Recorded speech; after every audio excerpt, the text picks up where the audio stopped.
Hello everybody, this is the Slithering One bringing you the Deep Dive. In today's episode, we will be analyzing the finals game number 2 from the Western Clash between Team Zealots and Team Dignitas. Our main focus on today's game is to look at choke point team fight. Is your team good or bad at fighting in the choke point? A couple of ways to analyze this is take a look at your team's abilities. Do you have abilities with massive AoE potential, such as a Kalthas's Flame Strike, or like a Stukov's Lurking Arm, or do you have abilities that do very well with walls, such as Ariel's Whip or Diablo's Shadow Charge? And here we're going to look at Diablo and Stukov taking advantage of the choke point. So, what we see about to happen is Zealot's Mopsio on Diablo about to be ganked by Dignitas because he is checking the bush. Now, Diablo is an excellent hero for scouting out potential ganks, because in addition to Fire Stomp having very good coverage and being able to check multiple bushes at once, Diablo just has a bunch of health. And his high health pool makes him very difficult to take down in the time a gank wants to occur. Most ganks you want to have happen in about 2 to 3 seconds. Diablo takes a little bit longer than that to kill. So that's why Mopsio is up here, and let's watch the gank happen on him.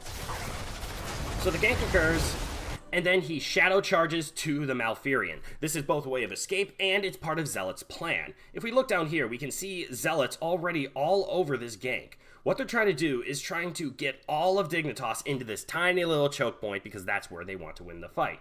So what's Diablo going to do? He's just going to flip Malfurion over to the other side. Let's watch that happen. Excellent. And now what we see here is Zarmony is starting to walk in. I think he just threw an Eldruin's Might. Yes, he did. And now that he threw that in and teleported in, notice how most of Dignitas is here. Tracer did blink out of the way very smartly. But they're all contained right here. Stukov just put his hand into the ground, so the silence pool is about to come up here.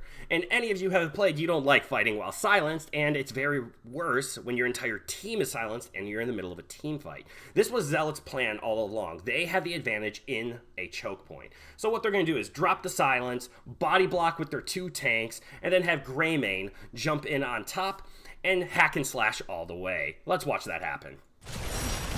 Greymane finally jumps in. Both members are body blocked by the 2 tanks. The silence doing mass effect here.